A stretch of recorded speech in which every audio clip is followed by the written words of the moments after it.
Assalamualaikum warahmatullahi wabarakatuh.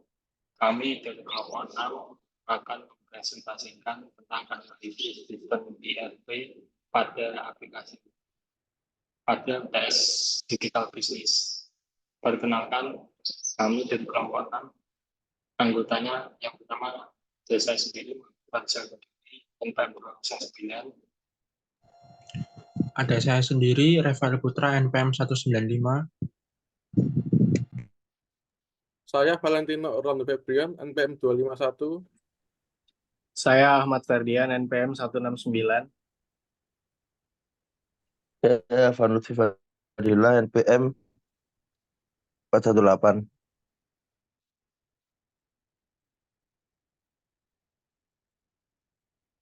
Selanjutnya tentang ERP pada aplikasi Odoo. Odoo adalah rangkaian aplikasi bisnis open source yang mencakup semua kebutuhan perusahaan seperti CRM, e-commerce, akuntansi, inventaris, point of sale, manajemen project, dan seterusnya. Odoo sendiri memiliki value proposition, yaitu yang pertama kemudahan penggunaan, dan yang kedua integrasi penuh serta efisiensi. Next. Berikut tampilan pada interface pada aplikasi Odoo. Terdapat modul-modul seperti sales, invoice, CRM, MRP, website, inventory, accounting, processing, dan lain-lain. Next.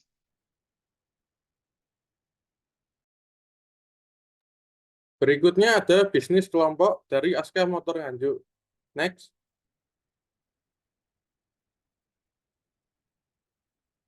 Aska Motor Nganjuk adalah usaha yang bergerak di bidang e-commerce sebagai penyedia suku cadang atau spare part kendaraan roda 2.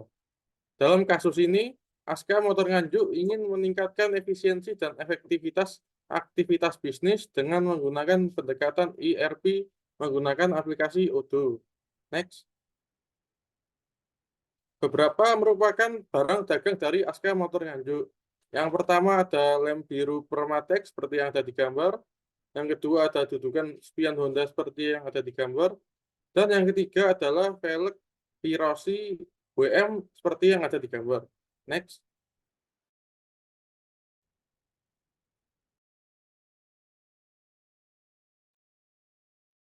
Selanjutnya kita masuk pada implementasi Odoo.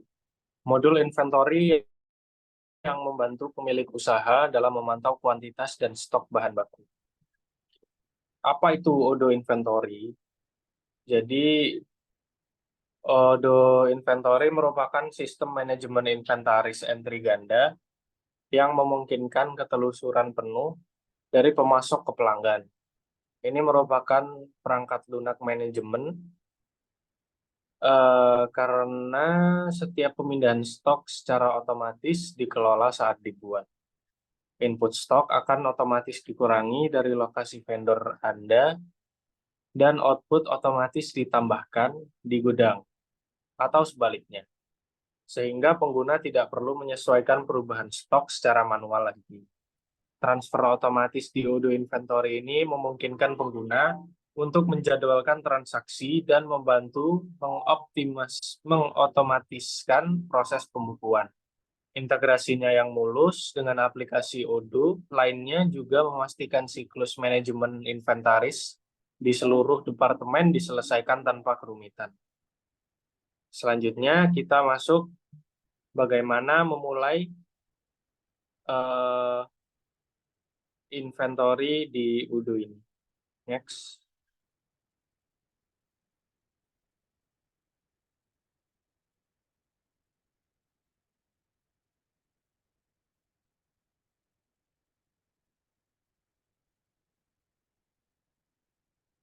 Nah, setelah kita membuka dashboard utama di website Odoo, kita masuk pada product creation. Kita membukanya di product. Nah, ini kita langsung ke new. Nah, Seperti di layar di sini kita bisa melihat daftar opsi Odoo inventory yang tersedia. Kita bisa mengisi data-data produk seperti nama, terus kita bisa memasukkan gambar, jenis kategori, kebijakan faktur, dan lain-lainnya. Kita juga bisa memasukkan unitnya, terus harga sales berapa, pajak, terus kita bisa menambahkan template text dan juga barcode bisa ditambahkan. Nah, setelah tersimpan, kita kembali lagi ke produk yang tadi, yang sudah ada. Nah, setelah disimpan, kita akan langsung terinput di sini. Nah, kita bisa mengulangi proses tersebut untuk membuat beberapa produk. Anda juga dapat membuat dengan Odoo inventory, misal jika jok motornya ini memiliki varian warna yang berbeda, kita bisa menambahkan beberapa variasi. Oke. Bisa dilihat ini sangat mudah untuk digunakan. Terus selanjutnya kita di configuration, kita di item stockingnya, tempat sebenarnya di warehouse.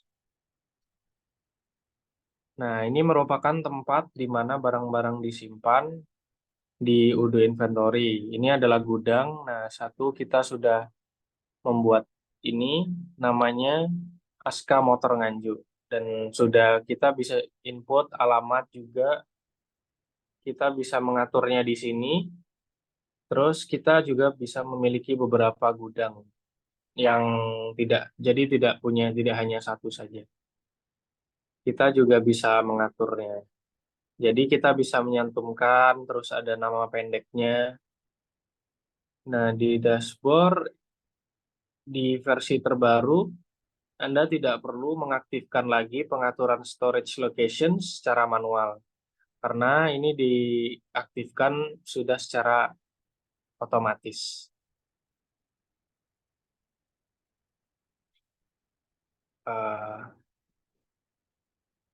Selanjutnya kita bisa melihat pada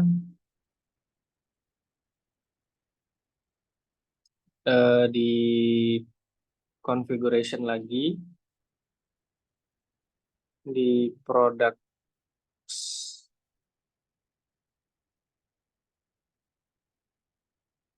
ya, di kategoris nggak apa-apa.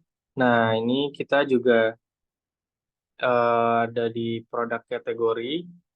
Ini merupakan kayak kita bisa mengkelaskan produk-produk kita untuk disimpan di salah satu kategori yang ada, agar lebih memudahkan untuk kita menatanya.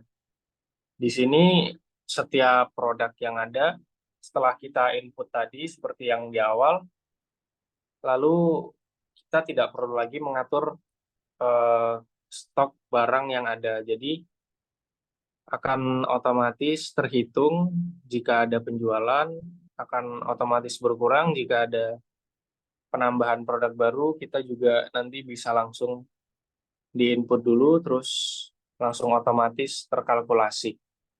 Oke, selanjutnya akan disampaikan oleh teman saya. Baik, selanjutnya modul yang harus kita jelaskan adalah modul purchasing. Kita bisa kembali ke menu utama dan kita mengklik purchase. Di modul purchase ini kita bisa melihat bahwa ada beberapa item yang telah dilakukan pembelian. Item ini ada banyak item, ada mulai dari bahan-bahan kimia, velg, dan juga jok, dan juga lain-lain.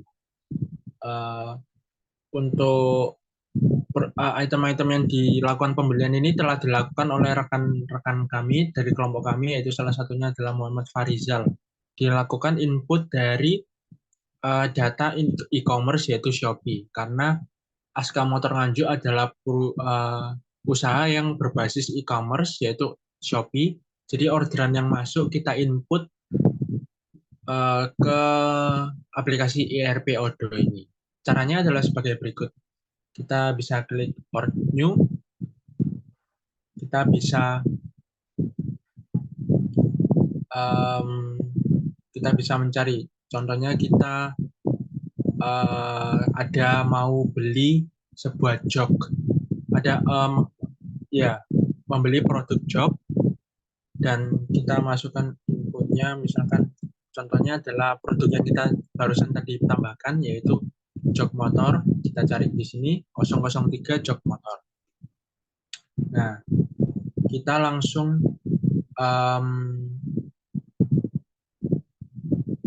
menambahkan quantity. Contohnya kita mau membeli 100 jok motor untuk sebagai cadangan.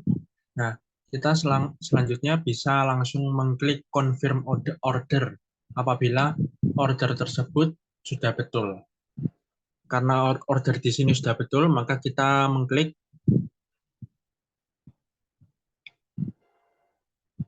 Contohnya unit price-nya ini karena kita membeli dari produsen, kita contohnya tadi kan harganya 30.000. Kita klik dan kita confirm order.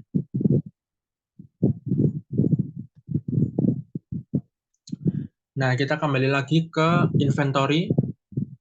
Seharusnya di sini ada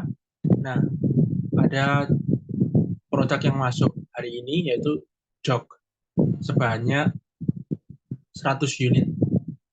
Nah, setelah jok ini kita terima, nah kita bisa punya opsi untuk memvalidasi jok ini apakah sudah benar-benar datang atau belum. Kita coba validasi. Nah, berarti jok ini sudah datang dengan baik dan tidak kekurangan 1 biji atau apapun, jadi tepat 100 unit. Nah, tadi adalah bagaimana hubungan antara purchasing dan inventory. Selanjutnya adalah kita melihat di modul sales. Modul sales ini adalah modul yang bisa menjelaskan dan membantu bisnis untuk menjaga atau tracking order-order yang masuk.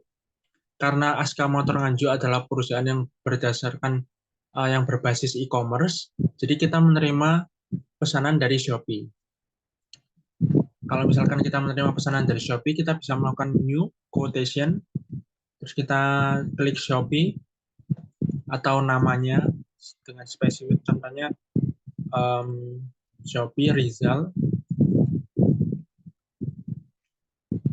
Kita create sebagai new customer. Nah, misalkan Mas Rizal ini membeli jok motor. Kita search more.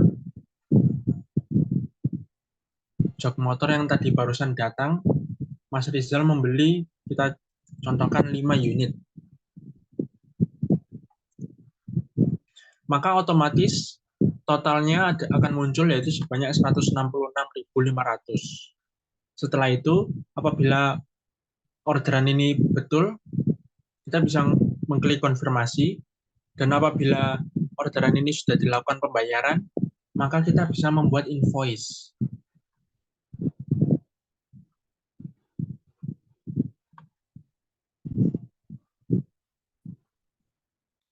Nah, invoice-nya sebagai berikut, dan kita bisa klik confirm.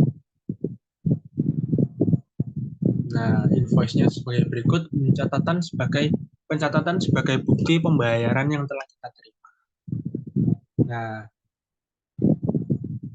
apabila sudah melakukan pembelian, maka secara otomatis dalam inventory akan muncul delivery order kepada Mas Rizal sebanyak 5 jok. Nah, salah satu keunggulan dari ERP Odoo ini dapat membantu sebuah bisnis untuk mengintegrasi banyak bagian dari perusahaan tersebut. Jadi, kalau misalkan menggunakan ERP Odoo, bagian inventory purchase dan sales bisa bekerja sama dengan baik dan tidak bekerja secara sendiri-sendiri dan tidak terorganisasi. Malah melalui aplikasi ini mereka bisa terorganisasi dan teratur pekerjaannya.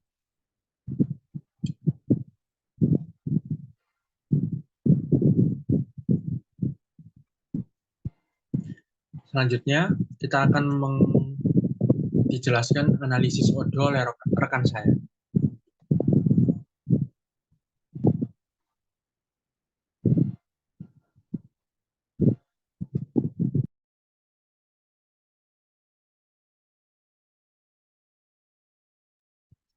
Baik, selanjutnya ada analisis ODO. Analisis ODO. Sebentar. Nah, lalu ada yang selanjutnya ada manfaat. Manfaat ODO bagi perusahaan yang menerapkannya itu sebenarnya ada banyak. Saya akan sebutkan satu persatu dan saya akan jelaskan. Yang pertama ada integrasi lengkap. Integrasi lengkap itu ODO menyediakan rangkaian aplikasi terintegrasi yang mencakup berbagai proses bisnis seperti penjualan, pembelian, inventaris, akuntansi, sumber daya manusia, dan banyak lagi. Hal ini memungkinkan bisnis untuk mengelola semua operasi mereka dari satu platform sehingga meningkatkan efisiensi dan konsistensi data. Lalu yang kedua, ada kustomisasi yang fleksibel. ODO sangat dapat disesuaikan, memungkinkan bisnis menyesuaikan sistem dengan kebutuhan spesifik mereka. Ini mencakup kemampuan untuk menambahkan bidang khusus, membuat alur kerja khusus, dan mengembangkan fungsionalitas baru sesuai kebutuhan. Lalu yang ketiga ada antarmuka intuitif. Antarmuka intuitif ini bagi pengguna ODO itu mudah digunakan sehingga mudah diadopsi oleh pengguna akhir. Hal ini mengurangi waktu pelatihan dan meningkatkan produktivitas staf. Lalu ada lagi yang keempat,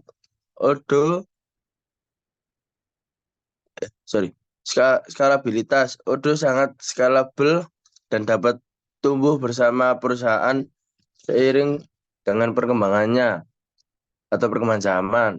Ini seperti bisnis tidak perlu khawatir tentang perubahan sistem seiring pertumbuhannya, sehingga menghemat waktu dan sumber daya dalam jangka panjang. Lalu ada yang kelima, biaya terjangkau. ODO menawarkan berbagai pilihan harga, termasuk versi sumber terbuka gratis dan versi komersial dengan fungsi dan dukungan tambahan. Hal ini membuatnya dapat diakses oleh bisnis dari semua ukuran dan anggaran. Lalu yang keenam ada komunitas aktif. ODO memiliki komunitas besar, pengguna dan pengembang yang menyumbangkan modul tambahan, sumber belajar, dan dukungan teknis. Hal ini memberi bisnis akses ke berbagai sumber daya dan pengetahuan untuk membantu implementasi dan pemeliharaan sistem. Nah, lanjut untuk slide sebelumnya, Mas. Lalu untuk tantangan ODO sendiri yang dipaparkan pada PPT itu ada 4. Yang pertama ada masalah pelatihan dan adopsi pengguna, lalu scalability and security concern, lalu kompleksitas setting dan interface, lalu tidak menerima dukungan pengguna. Di sini saya akan menjelaskan beberapa tantangan yang ada pada catatan saya. Yang pertama ada penyesuaian berlebihan. Penyesuaian berlebihan itu fleksibilitas ODO untuk melakukan penyesuaian dan dapat menyebabkan perusahaan menciptakan solusi yang terlalu rumit sehingga sulit untuk dipelihara dan diperbarui. Lalu yang kedua ada integrasi dengan sistem yang ada. mengintegrasikan Odoo dengan sistem lama atau aplikasi pihak ketiga bisa jadi rumit dan memerlukan upaya pengembangan dan integrasi tambahan. Lalu yang ketiga, adopsi pengguna. Pelatihan dan adopsi oleh pengguna akhir dapat menjadi tantangan, terutama jika karyawan sudah terbiasa dengan sistem sebelumnya atau memiliki penolakan terhadap perubahan. Lalu yang keempat, ada manajemen perubahan. Penerapan sistem ERP baru seperti Odoo mungkin memerlukan perubahan signifikan pada proses bisnis dan budaya organisasi yang mungkin mendapat penolakan dari karyawan atau SDM. Yang kelima, ada total biaya kepemilikan. Meskipun Odoo menawarkan opsi sumber terbuka gratis, biaya yang terkait dengan penerapan, penyesuaian, dukungan, dan pemeliharaan jangka panjang dapat bertambah. Skalabilitas. Seiring pertumbuhan bisnis, Odoo mungkin perlu ditingkatkan skalanya dan dioptimalkan untuk menangani volume data, pengguna, dan transaksi yang lebih besar. Lalu dukungan teknis tergantung pada versi Odoo yang digunakan. Ketersediaan dukungan teknis mungkin terbatas yang dapat menjadi tantangan jika muncul masalah teknis. Menjaga Odoo tetap up to date dengan versi terbaru atau patch keamanan mungkin memerlukan waktu dan sumber daya tambahan, terutama jika banyak penyesuaian yang telah dilakukan. Lanjut, Mas.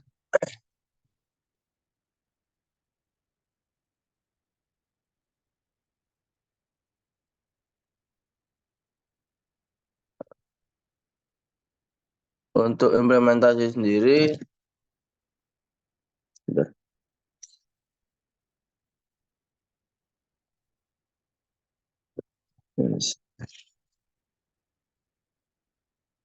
yang pertama ada efisiensi. Yang pada PPT ada 4, efisiensi operasional, optimalisasi supply chain, peningkatan produktivitas karyawan, dan mendorong inovasi bisnis. Dan untuk penjelasan yang cukup banyak, saya akan menjelaskan satu persatu. Untuk implementasi sendiri, ada kompleksitas penyesuaian, yaitu tantangan organisasi mungkin menghadapi kerumitan saat menyesuaikan Odoo untuk memenuhi proses dan persyaratan bisnis spesifik mereka. Solusinya yang implementasi Mas yang tadi dan solusinya prioritaskan kebutuhan penyesuaian dan bekerja sama dengan pakar atau konsultan Odoo untuk mengembangkan rencana penyesuaian yang jelas. Mulailah dengan penyesuaian penting dan secara bertahap tambahkan penyesuaian yang lebih kompleks sesuai kebutuhan. Lalu yang kedua ada migrasi data. Tantangannya memigrasikan dari data dari sistem yang ada ke Odoo dapat menjadi tantangan terutama jika data memiliki format berbeda atau disimpan di berbagai sumber. Dan solusinya rencanakan proses migrasi data dengan cermat, memetakan bidang data, membersihkan dan menyiapkan data sebelumnya, dan menggunakan alat import data Odoo atau layanan migrasi khusus. Yang ketiga ada adopsi pengguna. Tantangannya pengguna mungkin menolak mengadopsi Odoo jika mereka terbiasa dengan sistem yang ada atau jika menganggap sistem baru sulit digunakan. Dan untuk solusinya, berikan pelatihan komprehensif kepada pengguna di semua tingkatan dengan menekankan manfaat Odoo dan bagaimana Odoo akan menyederhanakan alur kerja mereka.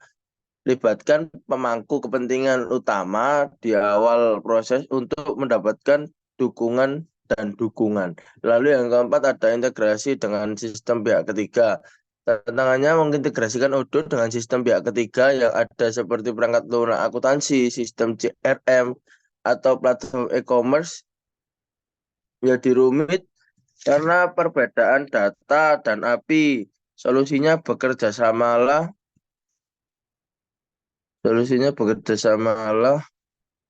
dengan pengembang atau konsultan berpengalaman untuk membangun integrasi khusus menggunakan API Odoo atau modul konektor yang tersedia dan prioritaskan integrasi berdasarkan kritisan bisnis dan ROI. Lalu yang kelima ada manajemen proyek.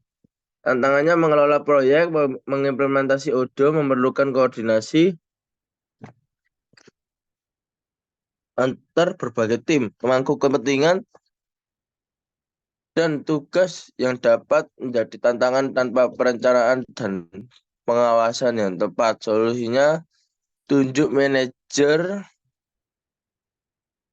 proyek khusus yang berpengalaman dalam implementasi ERP untuk mengawasi proyek, kembangkan rencana proyek yang terperinci dan tetapkan peran dan tanggung jawab yang jelas, dan komunikasikan kemajuan dan perkembangan terkini secara teratur kepada pemangku kepentingan. Lalu ada skalabilitas yang terakhir.